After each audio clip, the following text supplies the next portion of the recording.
اعوذ باللہ من الشیطان الرجیم بسم اللہ الرحمن الرحیم یا ایہا الذین آمنوا کتب علیکم الصیام کما کتب علی الذین من قبلکم لعلکم تتقون۔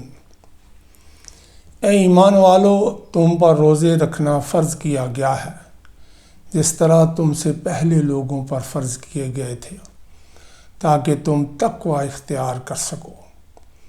یہ سورہ البقرہ کی آیت نمبر 183۔ رمضان المبارک کا استقبال ہم کر رہے ہیں اور انشاءاللہ رحمتوں اور برکتوں کا مہینہ آ رہا ہے، اس لیے یہاں پہ خطاب کیا جا رہا ہے، یا ایھا الذین آمنوا، اے ایمان والو، کتب علیکم الصیام، تم پر روزے فرض کیے گئے، کما کتب علی الذین من قبلکم، تم سے پہلے جتنی بھی امتیں تھیں ان پر روزے فرض تھے۔ اور یہ فرضیت کیوں ہے؟ لعلکم تتقون، تاکہ تم پر اللہ کا تقوی اختیار کرو۔ تقوی کی روش ہی کامیابی کی روش ہے۔ یعنی اس سے ثابت ہوا کہ تمام امتیں جو ہیں ان پہ روزے اللہ تعالیٰ نے فرض کیے تھے، مختلف اوقات میں، مختلف مہینوں میں، اور تعداد کے لحاظ میں بھی مختلف تھے۔ اس میں ایک روایت ملتی ہے، عائشہ رضی اللہ عنہ قالت کان یوم عاشوراء تصوم قریش فی جاہلیہ وکان نبی صلی اللہ علیہ وسلم یصومہ فلما قدم المدینۃ صامہ وامر بصیامہ فلما نزل رمضان کان رمضان الفریدہ وترک عاشوراء فکان من شاء صامہ ومن شاء لم یصمہ۔ حضرت عائشہ صدیقہ رضی اللہ تعالیٰ عنہ سے روایت ہے کہ انہوں نے کہا کہ عاشورے کے دن قریش کے لوگ جاہلیت کے زمانے میں روزہ رکھتے تھے، اور نبی صلی اللہ علیہ وسلم نے بھی اس دن روزہ رکھا کرتے تھے۔ جب آپ مدینہ منورہ تشریف لائے تو عاشورے کے دن کا روزہ رکھا اور لوگوں کو بھی اس دن کا روزہ رکھنے کا حکم دیا۔ پھر رمضان کے روزے فرض ہوئے، عاشورے کا روزہ چھوڑ دیا گیا۔ اب یہ قرار پایا کہ جس کا جی چاہے وہ عاشورہ کا روزہ رکھے، جس کا جی نہ چاہے وہ نہ رکھے۔ یہ صحیح بخاری کی حدیث 4506 ہے۔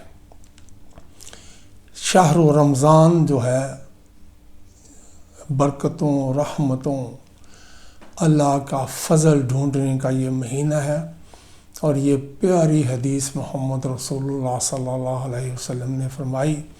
عن ابی ہریرہ رضی اللہ عنہ قال قال رسول اللہ صلی اللہ علیہ وسلم آتاکم رمضان شہر مبارک فرض اللہ عز وجل علیکم صیامہ تفتح فیہا ابواب السماء وتغلق فيها أبواب الجحيم وتغل فيها مرد الشياطين لله فيه ليلة خير من 1000 شهر من حرم خيرها فقد حرم۔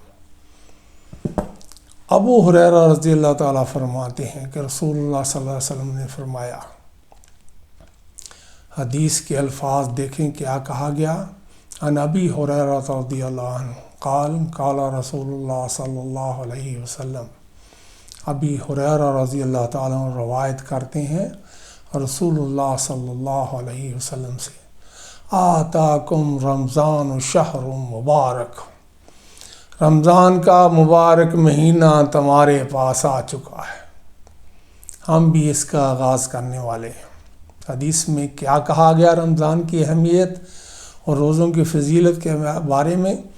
فرض اللہ عز وجل علیکم صیامہ، اللہ تعالیٰ نے تم پر اس کے روزے رکھنے فرض کر دیے ہیں۔ یہ 2 ہجری جو ہے اس میں رمضان کے روزے رکھنا فرض ہوئے تھے۔ ہوتا کیا ہے، اس کی برکتیں اور رحمتیں کیا ہیں؟ تو فتحوا فیہا ابواب السماء، اس میں آسمان کے دروازے کھول دیے جاتے ہیں۔ یہ اللہ کا پہلا فضل ہے، اس کا کرم ہے کہ رحمت، برکت اور فضیلت ہر چیز کی خیر کے دروازے کھول دیے جاتے ہیں۔ اور اس کے عکس کیا ہوتا ہے؟ وَتُغْلَقُ فِيهَا أَبْوَابُ الْجَحِيمِ، تو جہنم کے دروازے بند کر دیے جاتے ہیں۔ یہ بھی اللہ کا کرم اور فضل اور اس کی رحمت کی وجہ سے ہوتا ہے۔ پھر وَتُغَلُّ فِيهِ مَرَدُّ الشَّيَاطِينِ، اور سرکش شیاطین کو بیڑیاں پہنا دی جاتی ہیں۔ یہ رمضان کی فضیلت سے ہوتا ہے۔ اور اس کی عظمت کی انتہا یہ ہے، لِلَّهِ فِيهِ لَيْلَةٌ خَيْرٌ مِّنْ أَلْفِ شَهْرٍ، اور اس میں اللہ تعالیٰ کے لیے ایک ایسی رات ہے جو 1000 مہینوں سے بہتر ہے، جسے لیلۃ الخیر بھی کہا گیا، لیلۃ القدر بھی کہا گیا، لیلۃ المبارکہ بھی کہا گیا۔ آخری بات جو کی جا رہی ہے اس حدیث میں، من حرم خیرہا فقد حرم، جو اس کے خیر سے محروم رہا تو وہ بس محروم ہی رہا۔ اس سے بڑی اور کوئی محرومی نہیں۔ ان فضیلتوں کو سمیٹنے کا موسم آ گیا، اللہ کی رحمت کو حاصل کرنے کا موسم آ گیا۔ یہ حدیث جو ہے اسناد صحیح، سنن نسائی حدیث 2106۔ اللہ کے بندو، اللہ کی رحمتیں، اس کی برکتیں، اس کا فضل تلاش کرو۔ رمضان آ گیا، تیاری کرو۔ یہ سب جو راتیں برکتیں اور رحمتیں والی آ رہی ہیں، اس میں اللہ کا فضل تلاش کرو۔ دن کو روزہ رکھو، رات کو قیام لیل کرو۔ اللہ سب کی مغفرت کرے، اللہ سب کے درجات بلند کرے۔ جزاک اللہ خیرہ۔